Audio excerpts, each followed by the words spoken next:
स्वागत है। इतिहास के सुनहरे पन्नों की अनोखी यात्रा पर वीडियो पसंद आए तो वीडियो को लाइक करें और सब्सक्राइब करें। श्लोक 23। गत्संगस्य मुक्तस्य ज्ञानावस्थितचेतसः यज्ञायाचरतः कर्म समग्रं प्रविलीयते। अनुवाद। जिसकी आसक्ति सर्वथा मिट गई है, जो मुक्त हो गया है, जिसकी बुद्धि स्वरूप के ज्ञान में स्थित है, ऐसे केवल यज्ञ के लिए कर्म करने वाले मनुष्य के संपूर्ण कर्म विलीन हो जाते हैं। जो आसक्तिरहित और मुक्त है, जिसका चित्त ज्ञान में स्थित है, यज्ञ के लिए आचरण करने वाले ऐसे पुरुष के समस्त कर्म लीन हो जाते हैं। टिप्पणी 4.23। व्याख्या। कर्मयोगी के संपूर्ण कर्मों के विलीन होने की बात गीता भर में केवल इसी श्लोक में आई है, इसलिए यह कर्मयोग का मुख्य श्लोक है। इसी प्रकार चौथे अध्याय का 36वां श्लोक ज्ञानयोग का और 18वें अध्याय का 66वां श्लोक भक्तियोग का मुख्य श्लोक है। गत्संगस्य क्रियाओं का, पदार्थों का, घटनाओं का, परिस्थितियों का, व्यक्तियों का जो संग है, इनके साथ जो हृदय से लगाव है, वही वास्तव में बांधने वाला अर्थात जन्म मरण देने वाला है। गीता 13:21। स्वार्थ भाव को छोड़कर केवल लोगों के हित के लिए लोक संग्रहार्थ कर्म करते रहने से कर्मयोगी क्रियाओं, पदार्थों आदि से असंग हो जाता है, अर्थात उसकी आसक्ति सर्वथा मिट जाती है। वास्तव में मनुष्य स्वरूप से असंग ही है। असंगो ह्ययं पुरुषः। बृहदारण्यक 0:4-3-15। किंतु असंग होते हुए भी यह शरीर, इंद्रिया, मन, बुद्धि, पदार्थ, परिस्थिति, व्यक्ति आदि से संबंध मानकर सुख की इच्छा से उनमें आबद्ध हो जाता है।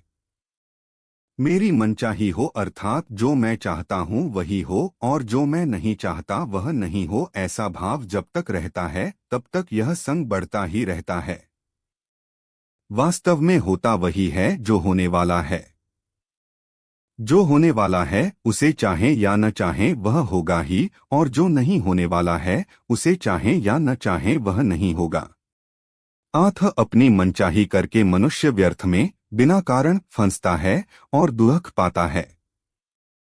कर्मयोगी संसार से मिली हुई शरीरादि वस्तुओं को अपनी और अपने लिए न मानकर उन्हें संसार की ही मानकर संसार की सेवा में अर्पण कर देता है। इससे वस्तुओं और क्रियाओं का प्रवाह संसार की ओर ही हो जाता है और अपना असंग स्वरूप ज्यों का त्यों रह जाता है। कर्मयोगी का अहम भी सेवा में लग जाता है। तात्पर्य यह है कि उसके भीतर मैं सेवक हूं यह भाव भी नहीं रहता। यह भाव तो मनुष्य को सेवकपने के अभिमान से बांध देता है। सेवकपने का अभिमान तभी होता है जब सेवा सामग्री के साथ अपनापन होता है। सेवा की वस्तु उसी की थी, उसी को दे दी तो सेवा क्या हुई, हम तो उससे उऋण हुए। इसलिए सेवक न रहे, केवल सेवा रह जाए। यह भाव रहे कि सेवा के बदले में धन, मान, बड़ाई, पद, अधिकार आदि कुछ भी लेना नहीं है, क्योंकि उस पर हमारा हक ही नहीं लगता। उसे स्वीकार करना तो अंधिकार चेष्टा है। लोग मेरे को सेवक कहें ऐसा भाव भी न रहे, और यदि वे कहें तो उसमें राजी भी न हो। इस प्रकार संसार की वस्तुओं को संसार की सेवा में सर्वथा लगा देने से अंतःकरण में एक प्रसन्नता होती है। उस प्रसन्नता का भी भोग न किया जाए तो स्वतः सिद्ध असंगता का अनुभव हो जाता है। मुक्तस्य जो अपने स्वरूप से सर्वथा अलग हैं, उन क्रियाओं और शरीरादि पदार्थों से अपना संबंध न होते हुए भी कामना, ममता और आसक्तिपूर्वक उनसे अपना संबंध मान लेने से मनुष्य बंध जाता है, अर्थात पराधीन हो जाता है। कर्मयोग का अनुष्ठान करने से जब माना हुआ अवास्तविक संबंध मिट जाता है, तब कर्मयोगी सर्वथा असंग हो जाता है। असंग होते ही वह सर्वथा मुक्त हो जाता है, अर्थात स्वाधीन हो जाता है। ज्ञानावस्थित चेतसः, जिसकी बुद्धि में स्वरूप का ज्ञान नित्य निरंतर जागृत रहता है, वह ज्ञानावस्थित चेतसः है। स्वरूप ज्ञान होते ही उसकी स्वरूप में स्थिति हो जाती है, जो वास्तव में पहले से ही थी। वास्तव में ज्ञान संसार का ही होता है। स्वरूप का ज्ञान नहीं होता क्योंकि स्वरूप स्वतः ज्ञान स्वरूप है। क्रिया और पदार्थ ही संसार है। क्रिया और पदार्थ का विभाग अलग है तथा स्वरूप का विभाग अलग है, अर्थात क्रिया और पदार्थ का स्वरूप के साथ किंचन मात्र भी संबंध नहीं है। क्रिया और पदार्थ जड़ हैं तथा स्वरूप चेतन है। क्रिया और पदार्थ प्रकाश्य हैं तथा स्वरूप प्रकाशक है। इस प्रकार क्रिया और पदार्थ की स्वरूप से भिन्नता का ठीक ठीक ज्ञान होते ही क्रिया और पदार्थ रूप संसार से संबंध विच्छेद होकर स्वतः सिद्ध असंग स्वरूप में स्थिति का अनुभव हो जाता है। यज्ञायाचरतः कर्म समग्रण प्रविलीयते कर्म में अकर्म देखने का ही एक प्रकार है यज्ञार्थ कर्म, अर्थात यज्ञ के लिए कर्म करना। निःस्वार्थ भाव से केवल दूसरों के हित के लिए कर्म करना यज्ञ है। जो यज्ञ के लिए ही संपूर्ण कर्म करता है वह कर्मबंधन से मुक्त हो जाता है, और जो यज्ञ के लिए कर्म नहीं करता अर्थात अपने लिए कर्म करता है वह कर्मों से बंध जाता है। यज्ञार्थात कर्मणोन्यत्र लोकोयं कर्मबंधनः। गीता 3:9। प्रकृति का कार्य है क्रिया और पदार्थ। इन दोनों में क्रिया का भी आदि और अंत होता है तथा पदार्थ का भी आदि और अंत होता है। क्रिया आरंभ होने से पहले भी नहीं थी और समाप्त होने के बाद भी नहीं रहेगी, इसलिए बीच में भी वह नहीं है, ऐसा सिद्ध हुआ। इसी प्रकार पदार्थ उत्पन्न होने से पहले भी नहीं था और नष्ट होने के बाद भी नहीं रहेगा, इसलिए बीच में भी वह नहीं है, यह सिद्ध हुआ क्योंकि यह सिद्धांत है कि जो वस्तु आदि और अंत में नहीं होती वह मध्य वर्तमान में भी नहीं होती। टिप्पणी पर 0:252। परंतु चेतन स्वरूप का आदि और अंत नहीं होता, वह सदा अक्रिय रूप से ज्यों का त्यों रहता है। वह चेतन तत्व क्रिया और पदार्थ दोनों का प्रकाशक है। इस प्रकार क्रिया और पदार्थ के साथ किंचन मात्र भी संबंध न होते हुए भी जब वह इनके साथ अपना संबंध मान लेता है तब वह बंध जाता है। इस बंधन से छूटने का उपाय है फलेच्छा का त्याग करके केवल दूसरों के हित के लिए कर्म करना। संसार में अनेक प्रकार की क्रियाएं हो रही हैं और अनेक प्रकार के पदार्थ विद्यमान हैं, परंतु मनुष्य जिन क्रियाओं और पदार्थों से आसक्ति ममता और कामना पूर्वक अपना संबंध मानता है उन्हीं क्रियाओं और पदार्थों से वह बंधता है।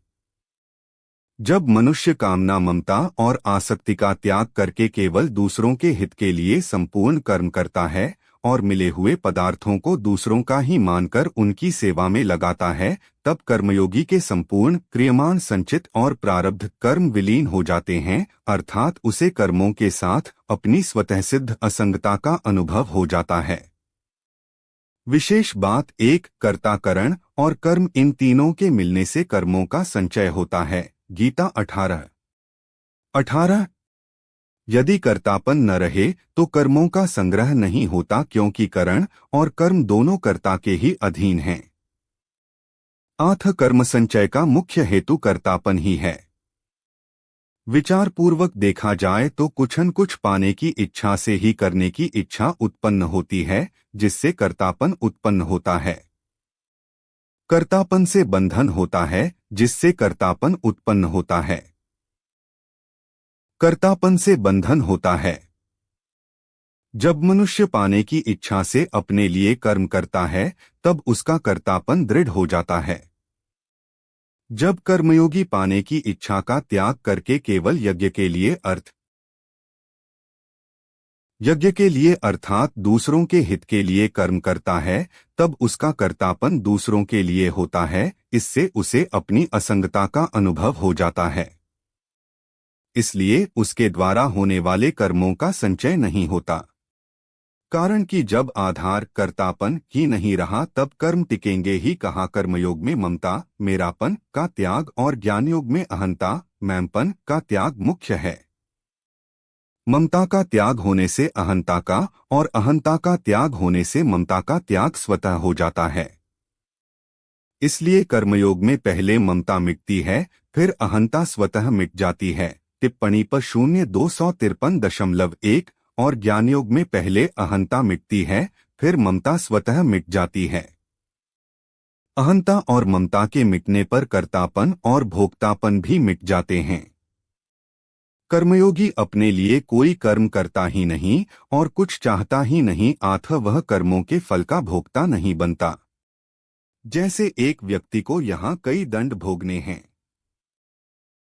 परंतु वह मर जाए तो यहाँ उसके सभी दंड समाप्त हो जाते हैं, क्योंकि जब भोगने वाला व्यक्ति ही नहीं रहा तब दंड भोगेगा ही कौन। ऐसे ही जब कर्मयोगी का भोक्तपन मिट जाता है तब उसके सभी कर्म समाप्त हो जाते हैं, क्योंकि जब भोक्ता ही नहीं रहा तब कर्मों का फल भोगेगा ही कौन। 2 इसी अध्याय के 9वें श्लोक में भगवान ने कहा कि मेरे जन्म और कर्म दिव्य हैं, इस प्रकार जो मनुष्य तत्व से जान लेता है वह मेरे को प्राप्त होता है। जन्म तो केवल भगवान के ही दिव्य होते हैं, पर कर्म मनुष्य मात्र के भी, यदि वे करना चाहें तो दिव्य हो सकते हैं। इसी अध्याय के 14वें श्लोक में भगवान अपने कर्मों की दिव्यता का कारण बताते हैं कि कर्मों के फल में मेरी स्पृहा नहीं है, इसलिए मुझे कर्म लिप्त नहीं करते, अर्थात मेरे कर्म अकर्म हो जाते हैं। इस प्रकार कर्मों का तत्व जानकर जो कर्म करता है उसके भी कर्म अकर्म हो जाते हैं। फिर 15वें श्लोक में भगवान ने कहा कि मुमुक्षुओं ने भी इसी प्रकार जानकर कर्म किए हैं। इसके बाद 16वें श्लोक में भगवान कर्मों का तत्व कहने की प्रतिज्ञा करते हैं और 17वें श्लोक में कहते हैं कि कर्म विकर्म और अकर्म तीनों का तत्व जानना चाहिए। फिर 18वें श्लोक में भगवान ने मुख्य रूप से कर्मों का तत्व अकर्म अथवा निर्लिप्तता बतलाया। कामना से कर्म होते हैं, कामना के बढ़ने पर विकर्म होते हैं और कामना का अत्यंत अभाव होने से अकर्म होता है। मूल में इस 16वें से 32वें श्लोकत के प्रकरण का तात्पर्य अकर्म का वर्णन करना ही है। इसीलिए भगवान ने कर्म और विकर्म दोनों के मूल कारण कामना के त्याग का तथा अकर्म का वर्णन 19वें से 23वें श्लोक तक प्रत्येक श्लोक में किया है। टिप्पणी पर 0253.2 और अंत में 32वें श्लोक में इस प्रकरण का उपसंहार किया है। संबंध पूर्व श्लोक में भगवान ने बताया कि यज्ञ के लिए कर्म करने से संपूर्ण कर्म विलीन हो जाते हैं। साधकों की रुचि, विश्वास और योग्यता की भिन्नता के कारण साधन भी भिन्न भिन्न प्रकार के होते हैं। इसलिए अब आगे के 7 श्लोकों में 24वें से 30वें श्लोक तक भगवान भिन्न भिन्न प्रकार के साधनों का यज्ञ रूप से वर्णन करते हैं। 4.23 इस श्लोक में ज्ञानी पुरुष के लक्षणों का वर्णन करके जिस क्रम में उसके गुणों को बताया गया है वह स्वयं साधना मार्ग की ओर संकेत करता है। उपदेश को सूत्र रूप में वर्णन करने की सभी शास्त्रीय ग्रंथों की एक विशेष शैली होती है। उसमें भी प्रतीक शब्दों के चयन के प्रति शास्त्रज्ञ अधिक सजग रहते हैं और उन शब्दों को एक विशेष क्रम देने में भी उन्हें आनंद का अनुभव होता है। विचाराधीन श्लोक इसका एक उदाहरण है। गतसंगस्य जिस दैव, जिसे उन्होंने केवल पहचाना। बाह्य विषयों के साथ आसक्ति के कारण हमने अपने आप को स्वस्वरूप के राज्य के बाहर निष्कासित कर लिया है। ज्ञानी पुरुष वह है जो परिच्छिन्न जगत की आसक्ति से पूर्णतया मुक्त है। मुक्तस्य अधिकांश साधकों को मुक्ति के संबंध में स्पष्ट ज्ञान नहीं होता। हम अपने आप ही अपने लिए बंधन उत्पन्न कर लेते हैं। अनेक प्रकार के बंधनों का कारण है विषयों के साथ हमारी आसक्ति। विषयोपभोग में ही यह जीव सुख संतोष का अनुभव करता है। यही कारण है कि वह उसमें आसक्त हो जाता है। इस प्रकार शरीर, मन और बुद्धि की दृष्टि से वह क्रमश बाह्य विषयों, भावनाओं एवं विचारों के साथ बंध जाता है। ज्ञानी पुरुष इन सब से मुक्त होता है।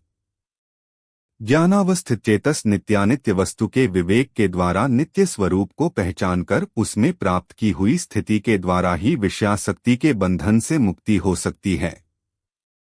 विवेक जनित विज्ञान के प्रकाश में अविद्या से उत्पन्न आसक्ति के नष्ट होने पर वह पूर्णत्व प्राप्त पुरुष वैश्विक प्रवृत्ति और अनैतिकता की श्रृंखलाओं से मुक्त हो जाता है। ऐसा पुरुष यज्ञ की अर्थात निस्वार्थ सेवा और अर्पण की भावना से जीवन पर्यंत कर्म करता रहता है।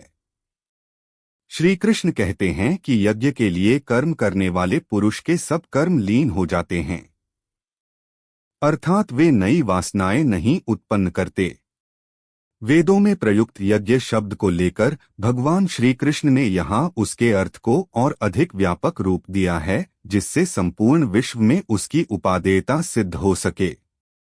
केवल यज्ञ आगादि ही नहीं बल्कि वे सब कर्म जो अहंकार और स्वार्थ से प्रेरित न होकर सेवाभाव पूर्वक किए गए हों यज्ञ कर्म में ही समाविष्ट हैं।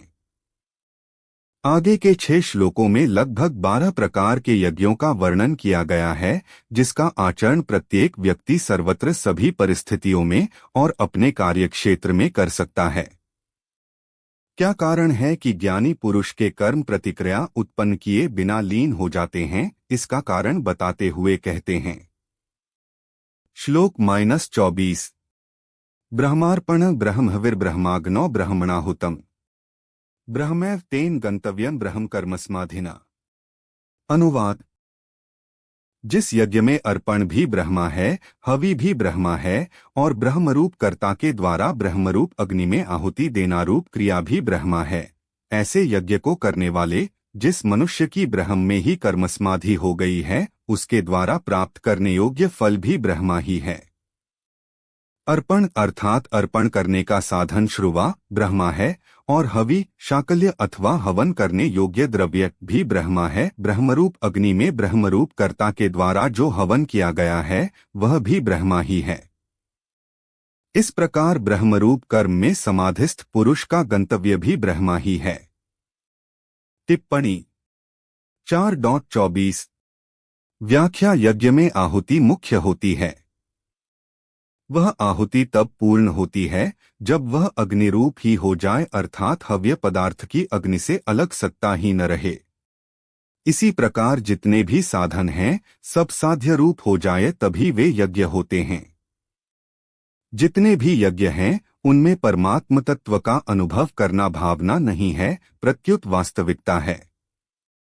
भावना तो पदार्थों की है। इस 24वें श्लोक से 30वें श्लोक तक जिन यज्ञों का वर्णन किया गया है वे सब कर्मयोग के अंतर्गत हैं। कारण कि भगवान ने इस प्रकरण के उपक्रम में भी तत्ते कर्म प्रवक्ष्यामि यज्ञात्वा मोक्ष से शुभात् 4:16 ऐसा कहा है और उपसंहार में भी कर्मजान विद्धि तान सर्वानेवं ज्ञात्वा विमोक्ष से 4:32 ऐसा कहा है तथा बीच में भी कहा है यज्ञाचरतः कर्म समग्रण प्रविलीयते 4:23। मुख्य बात यह है कि यज्ञकर्ता के सभी कर्म अकर्म हो जाएं। यज्ञ केवल यज्ञ परंपरा की रक्षा के लिए किए जाए तो सबके सब कर्म अकर्म हो जाते हैं। अतः इन सब यज्ञों में कर्म में अकर्म का ही वर्णन है। ब्रह्मार्पण ब्रह्मा हव्यः जिस पात्र से अग्नि में आहुति दी जाती है उस श्रुक श्रुवा आदि को यहाँ अर्पणम पद से कहा गया है। अर्प्यते अनेन इति अर्पणम, उस अर्पण को ब्रह्मा ही माने। तिल जौ घी आदि जिन पदार्थों का हवन किया जाता है उन हव्य पदार्थों को भी ब्रह्मा ही माने।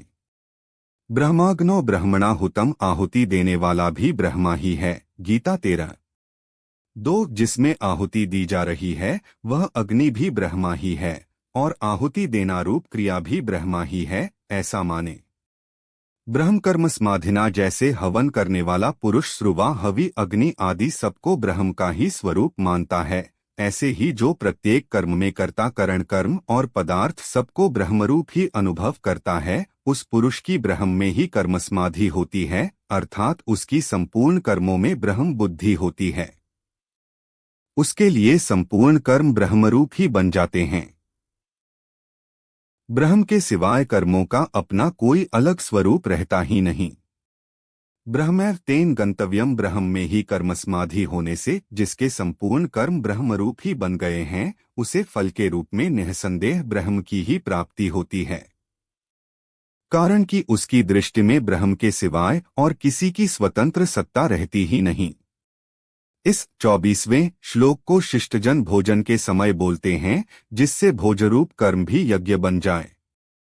भोजन रूप कर्म में ब्रह्म बुद्धि इस प्रकार की जाती है। एक, जिससे अर्पण किया जाता है वह हाथ भी ब्रह्म रूप है। सर्वतः पाणिपादं तत् गीता 13। दो, भोजन के पदार्थ भी ब्रह्म रूप हैं। अहमेवाज्यम गीता 9:16। तीन, भोजन करने वाला भी ब्रह्म रूप है। ममैवांशो जीवलोके गीता 15:7।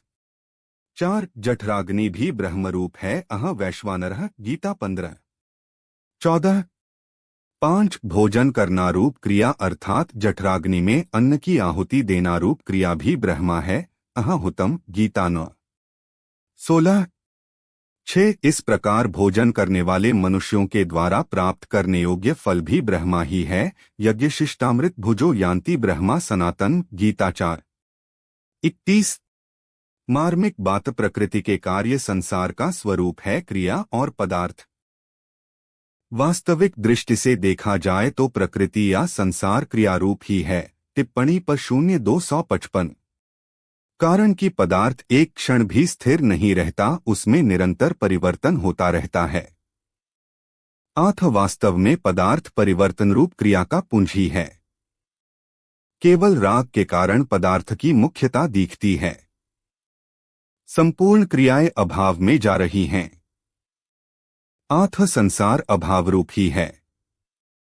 भाव रूप से केवल एक अक्रिय तत्व ब्रह्मा ही है, जिसकी सत्ता से अभाव रूप संसार भी सत्तावान प्रतीत हो रहा है।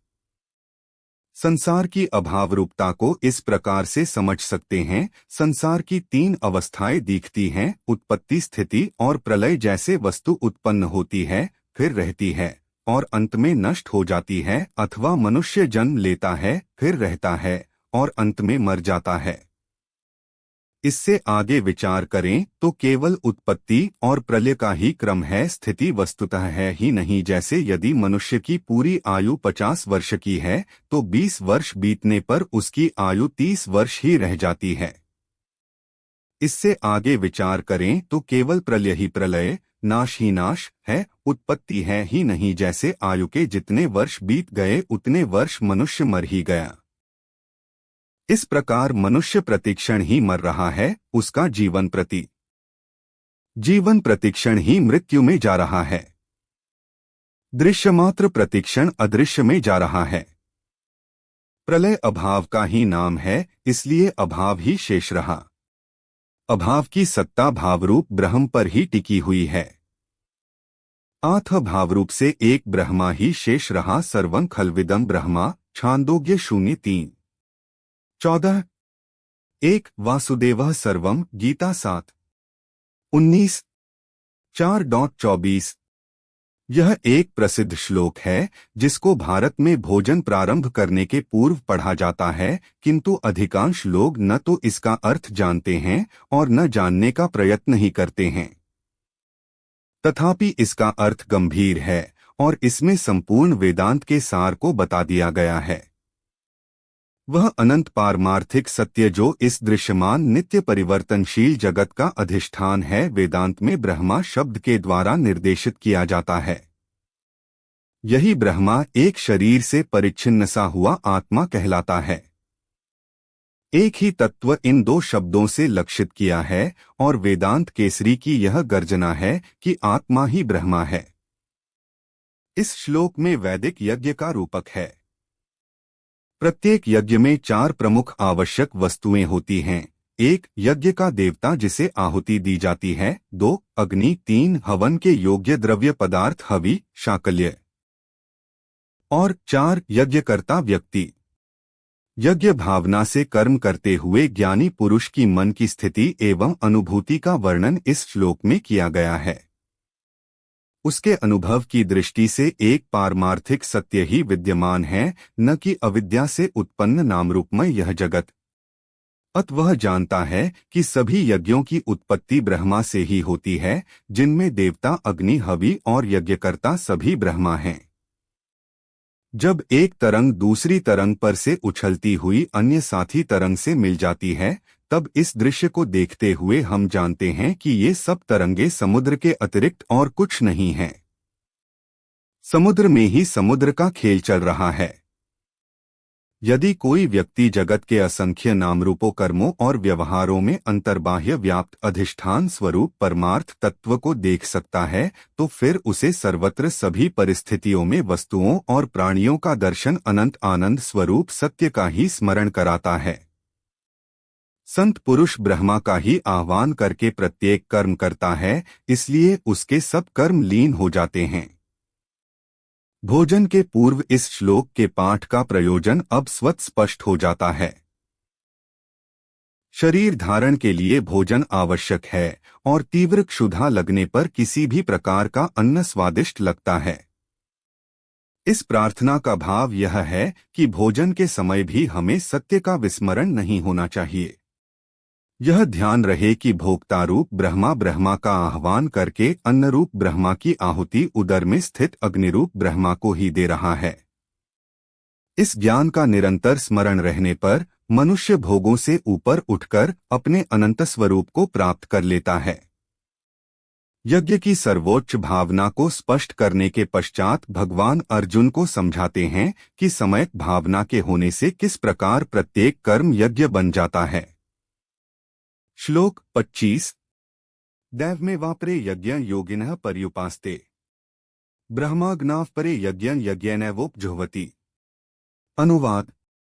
अन्य योगी लोग भगवदर्पण रूप यज्ञ का ही अनुष्ठान करते हैं और दूसरे योगी लोग ब्रह्मरूप अग्नि में विचार रूप यज्ञ के द्वारा ही जीवात्मा रूप यज्ञ का हवन करते हैं। कोई योगीजन देवताओं के पूजन रूप यज्ञ को ही करते हैं और दूसरे ज्ञानीजन ब्रह्मरूप अग्नि में यज्ञ के द्वारा यज्ञ को हवन करते हैं। टिप्पणी 4.25 व्याख्या दैव में वापरे यज्ञन योगिनः पर्युपास्ते। पूर्व श्लोक में भगवान ने सर्वत्र ब्रह्म दर्शन रूप यज्ञ करने वाले साधक का वर्णन किया। यहाँ भगवान अपरे पद से उससे भिन्न प्रकार के यज्ञ करने वाले साधकों का वर्णन करते हैं। यहाँ योगिनः पद यज्ञार्थ कर्म करने वाले निष्काम साधकों के लिए आया है। संपूर्ण क्रियाओं तथा पदार्थों को अपना और अपने लिए न मानकर उन्हें केवल भगवान का और भगवान के लिए ही मानना दैवयज्ञ अर्थात भगवदर्पण रूप यज्ञ है। भगवान देवों के भी देव हैं, इसलिए सब कुछ उनके अर्पण कर देने को ही यहाँ दैवयज्ञ कहा गया है। किसी भी क्रिया और पदार्थ में किंचन मात्र भी आसक्ति ममता और कामना न रखकर उन्हें सर्वथा भगवान का मानना ही दैवयज्ञ का भली भांति अनुष्ठान करना है। ब्रह्माग्नाव परे यज्ञ यज्ञैनैवोपजुह्वति। इस श्लोक के पूर्वार्ध में बताए गए दैवयज्ञ से भिन्न दूसरे यज्ञ का वर्णन करने के लिए यहाँ अपरे पद आया है। चेतन का जड़ से तादात्म्य होने के कारण ही उसे जीवात्मा कहते हैं। विवेक विचार पूर्वक जड़ से सर्वथा विमुख होकर परमात्मा में लीन हो जाने को यहाँ यज्ञ कहा गया है। लीन होने का तात्पर्य है परमात्म तत्व से भिन्न अपनी स्वतंत्र सत्ता किंचन मात्र न रखना। 4.25 जगत में कार्य करते हुए ज्ञानी पुरुष के हृदय के भाव को ही कुछ श्लोकों में बताया गया है। साधक के मन में एक शंका सदैव उठती है कि ध्यानावस्था में बुद्धि से भी परे अर्थात उसकी दृष्टा आत्मा का साक्षात अनुभव होता है, परंतु कुछ काल के लिए ही। गौतम बुद्ध जैसे कुछ महापुरुषों को हम कार्य में अत्यधिक व्यस्त देखते हैं, जबकि कोई महात्मा एक स्थान पर ही रहकर अपने सीमित क्षेत्र में कार्य करते देखे जाते हैं, जैसे भगवान रमण महर्षि। कुछ अन्य संत सामान्य जीवन ही व्यतीत करते हैं। साधक को यह जानने की उत्सुकता रहती है कि जगत में अनेक वस्तुओं के संपर्क में आने पर ज्ञानी पुरुष के मन की क्या भावना होती है। जो पुरुष सभी उपलब्ध साधनों के उपयोग से अपने आप को शारीरिक मानसिक एवं बौद्धिक अपूर्णताओं दुर्बलताओं से ऊंचा उठाने का सतत प्रयत्न करता है, वह योगी कहलाता है। इस दृष्टि से इस श्लोक के केवल सामान्य अर्थ को ही ग्रहण करना उचित नहीं होगा। जो प्रकाश रूप है उसे कहते हैं देव। अध्यात्म की दृष्टि से ये देव पंच ज्ञानेंद्रियां हैं। इन इंद्रियों के द्वारा शब्द स्पर्श रूप रस और गंध ये 5 विषय प्रकाशित किए जाते हैं। साधक तथा सिद्ध पुरुष भी इंद्रियों के माध्यम से ही विषय ग्रहण करते हैं, परंतु उनकी दृष्टि में यह भी एक यज्ञ है जिसमें विषयों की आहुतियां इंद्रिय रूप देवों को दी जा रही हैं। अज्ञानी के लिए जो विषय ग्रहण की क्रिया मात्र है, वही ज्ञानियों की दृष्टि से विषयों की इंद्रियों के प्रति भक्ति की साधना है। यज्ञ की भावना बनाए रखने से साधक को धीरे धीरे उत्कृष्ट अथवा निकृष्ट सभी प्रकार के इंद्रियोपभोगों से वैराग्य हो जाता है, जो आंतरिक समता बनाए रखने में सहायक होता है। देवयज्ञ के वर्णन के बाद श्री कृष्ण कहते हैं, अन्य लोग ब्रह्मयज्ञ करते हैं जिसमें ब्रह्मरूप अग्नि में यज्ञ आत्मा के द्वारा यज्ञ का आत्मा का हवन करते हैं। अध्यात्म की दृष्टि से विचार करने पर इस कथन का अर्थ स्पष्ट हो जाता है। जब तक हम शरीर धारण किए हुए इस जगत में रहते हैं, तब तक विषयों के साथ हमारा संपर्क अवश्य रहता है, परंतु हमें जो सुख दुख का अनुभव होता है वह बाह्य जगत के कारण नहीं, वरन हमारे विषयों के प्रति रागद्वेष के कारण होता है। विषयों में स्वयं सुख या दुख देने की क्षमता नहीं है। ज्ञानी पुरुष जानते हैं कि इंद्रियां विषय ग्रहण की साधन मात्र हैं और वे केवल चैतन्य आत्मा के सानिध्य से ही कार्य कर सकती हैं। इस ज्ञान के कारण वे इंद्रियों की ब्रह्मज्ञान की अग्नि में स्वयं ही आहुति देते हैं। यहाँ साधकों को उपदेश है कि वे अपनी ज्ञानेंद्रियों और कर्मेंद्रियों का उपयोग स्वार्थ के लिए न करके जगत की सेवार्थ करें। इससे वे जगत में रहकर कार्य करते हुए भी विषयासक्ति के बंधन में नहीं पड़ सकते। अगले श्लोक में भगवान दो प्रकार के यज्ञ बताते हैं। श्लोक 26। श्रोत्रादीनेन्द्रियाण्यन्ये संयमाग्निषु जुह्वति, शब्दादीन विषयानन्य इंद्रियाग्निषु जुह्वति। अनुवाद।